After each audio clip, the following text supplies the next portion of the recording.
Vamos dar início hoje ao conteúdo de ácidos nucleicos, particularmente um dos assuntos mais interessantes em bioquímica, por conta de estarmos falando das moléculas capazes de carregar a informação genética para a síntese de proteínas. E muito mais que isso. Vamos entender como as unidades básicas da informação, os nucleotídeos, podem carregar também energia química, energia esta que, quando hidrolisada, nos permite realizar todas as nossas atividades cotidianas. A melhor forma de entendermos o que são os ácidos nucleicos e a molécula de DNA, um ícone cultural dos seres humanos, é fazermos uma volta ao tempo, apresentando os experimentos clássicos que impulsionaram a sua descoberta. Vamos lá? Em primeiro lugar, temos que entender o mistério que se punha à época, lá para o ano de 1920. Nossa, uma molécula com capacidade de carregar a informação, ninguém colocava muita fé nisso. Naquela época, o estudo das proteínas estava na moda, com ensaios bioquímicos e pouco se sabia sobre o estudo dos genes, a genética. A base conceitual era que a bioquímica estudava as proteínas por meio da purificação de macromoléculas em um tubo de ensaio, ou seja, eles pegavam uma célula ou uma bactéria, faziam a sua lise, fracionavam suas proteínas em tubos e realizavam ensaios para entender como essas proteínas se comportavam e quais atividades poderiam ter.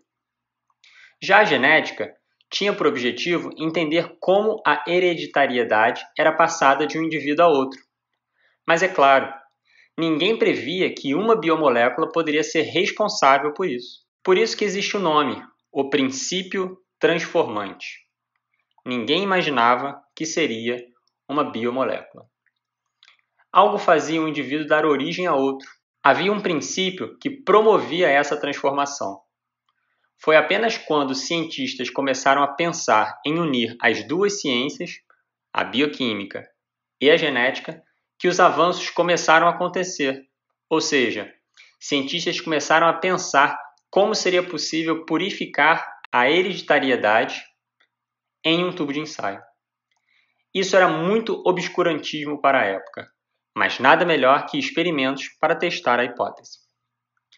A primeira forte contribuição para a descoberta desse princípio transformante, hoje mundialmente chamado de DNA, ocorreu em 1928, com o médico britânico Frederick Griffin. Em 1918, havia tido uma forte pandemia do vírus influenza, conhecida por gripe espanhola, e muitas pessoas pegavam a gripe, mas morriam de complicações por conta de infecções com uma outra bactéria, chamada pneumococcus. Foi com essa bactéria que Griffin resolveu iniciar seus experimentos. Ele tinha em laboratório duas cepas distintas dessa bactéria. Uma com uma superfície lisa, muito virulenta, e uma outra não virulenta, que apresentava uma cobertura rugosa. Bem, hoje sabemos que a cepa lisa, virulenta, apresenta em sua superfície uma cobertura de polissacarídeos que promovia resistência ao sistema imune do hospedeiro, mas isso também era desconhecido na época. Enfim, vamos às condições experimentais testadas por esse médico britânico em 1928, suas observações e conclusões. Em primeiro lugar, ele pegou a cepa virulenta, no esquema representado pelas esferas em rosa, e injetou em camundongos. Resultado disso: camundongo morto. Conclusão: a bactéria lisa é realmente virulenta. Em seguida, ele injetou no camundongo a cepa não virulenta, aqui representado pelas esferas verdes. Resultado: camundongo feliz, vivo. Conclusão: a bactéria de superfície rugosa era inócua, não causava virulência. Ótimo! A terceira condição que ele testou foi pegar a cepa virulenta e aquecê-la em um forno muito quente, acima de 100 graus. Ele fritou a cepa. A cepa virulenta morta, aqui representada pelas esferas em cinza, foi injetada no camundongo. E imaginem o que aconteceu. Camundongo vivo, feliz. A bactéria virulenta foi morta. Meio óbvio, né? Agora o ponto mais surpreendente. Prestem muita atenção. Ele misturou a cepa não virulenta com a cepa virulenta, porém morta. Atenção, ela estava morta. Injetou a mistura no camundongo e adivinhe o que aconteceu. O camundongo morreu. Como pode isso? Nós fizemos as duas condições anteriores separadas e o camundongo viveu. E mais, quando ele tirava o sangue desse camundongo morto e fazia uma cultura, ele obtinha muitas colônias da cepa virulenta. Aquilo intrigou os pesquisadores na época. Algo ali tinha a capacidade de transformar uma bactéria não patogênica em patogênica. Era o princípio transformante. Bem, o que aconteceu nos anos seguintes, aos experimentos e conclusões de Griffin, é que o seu laboratório foi bombardeado durante a Segunda Guerra Mundial e ele morreu. Não conseguiu, coitado, dar continuidade aos experimentos para descobrir quem era esse princípio transformante. Mas alguns entusiastas dos experimentos de Griffin seguiram tentando encontrar se alguma molécula poderia ter esse princípio de transformar algo não patogênico em patogênico. Mas agora, eles tentaram em um sistema mais simples, sem os camundongos. Bem, Avery McCurry e MacLeod, em 1943, começaram a isolar e purificar tudo o que foi possível da cepa virulenta morta, para tentar identificar qual biomolécula poderia ser capaz de carregar a informação transformante. Então eles isolaram e fracionaram, isolaram e fracionaram, isolaram e fracionaram, isolaram e fracionaram, e mais uma vez isolaram e fracionaram. Muitas vezes. E colocavam em contato com as cepas não virulentas. Faziam a cultura e tentavam achar alguma cepa virulenta. Vejam com atenção os esquemas do experimento nesse slide. De tanto testar, eles acharam uma condição que, uau! Haviam cepas virulentas ali. E tudo indicava que era essa molécula estranha de DNA, que levantava muito pouco interesse na época. Vejam, as proteínas estavam na moda. Era muito mais interessante de estudar. Haviam várias proteínas sendo descobertas. Tinha uns 20 aminoácidos com cadeias laterais diversas, carga positiva, carga negativa, hidrofóbicas, muitas propriedades distintas para chamar a atenção. Não se sabia o que era o DNA e nem do que ele era constituído. Apenas se sabia que algo passava a hereditariedade e que isso existia. A terceira evidência de que o DNA existia e era responsável pelo princípio da transformação veio dos experimentos de Alfred Hershey e Martha Chase, em meados de 1950. Esses pesquisadores trabalhavam com um tipo de vírus específico. Esses vírus tinham a capacidade de infectar bactérias, os chamados bacteriófagos.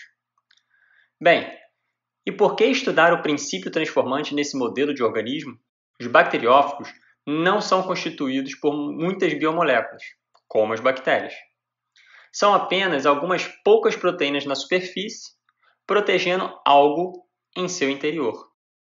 Eles imaginaram, então, que no interior dos bacteriófagos pudesse haver esse princípio transformante, que de alguma forma permitiam com que o vírus, quando infectasse a bactéria, se transformasse.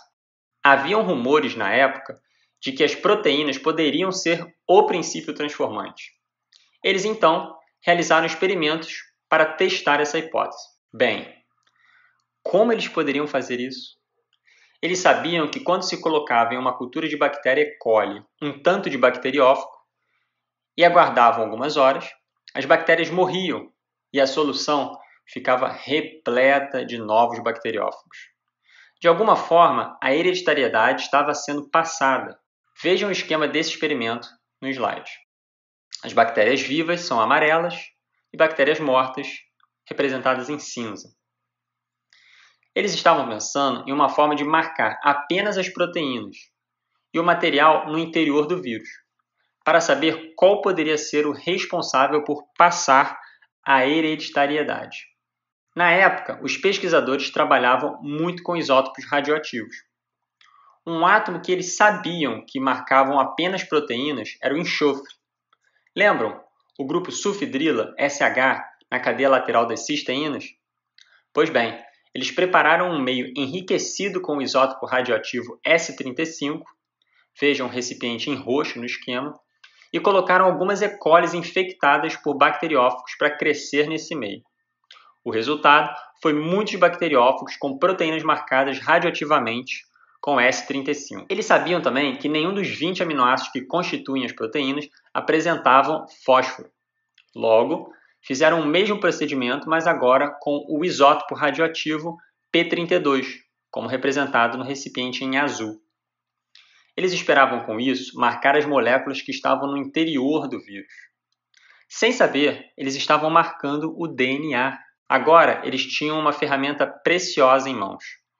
Bacteriófagos carregando marcas, sinais que reportavam apenas para proteínas, o isótopo S35, e para alguma outra coisa no interior do vírus, com o P32. De posse desse modelo de bacteriófago radioativo, eles infectaram algumas outras E. coli e esperaram algumas horas para permitir com que o princípio transformante pudesse transformar, entrar nas bactérias. Em seguida, eles pensaram, temos que separar o vírus da bactéria, mas de forma que ambos se mantivessem intactos. Depois de muitas tentativas, eles viram que a força mecânica proporcionada por um liquidificador, isso mesmo, liquidificador comum de cozinha, era capaz de fazer isso. Esse experimento ficou muito famoso e é conhecido nos dias de hoje por experimento de Warren-Blender, do inglês liquidificador. Pois bem, após bater no liquidificador as E. coli infectadas, eles submeteram as amostras a uma centrifugação para separar o que era mais denso do que era menos denso.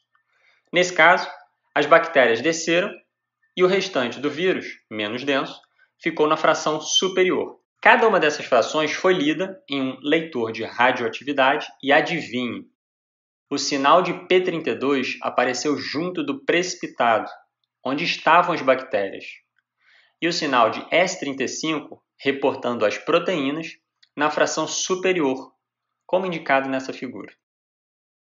Com esses resultados, eles concluíram que as proteínas não eram o princípio transformante, pois não estavam no interior das bactérias. Algo contendo fosfato era o candidato. Mas o que? Descobriremos na próxima aula. Até lá!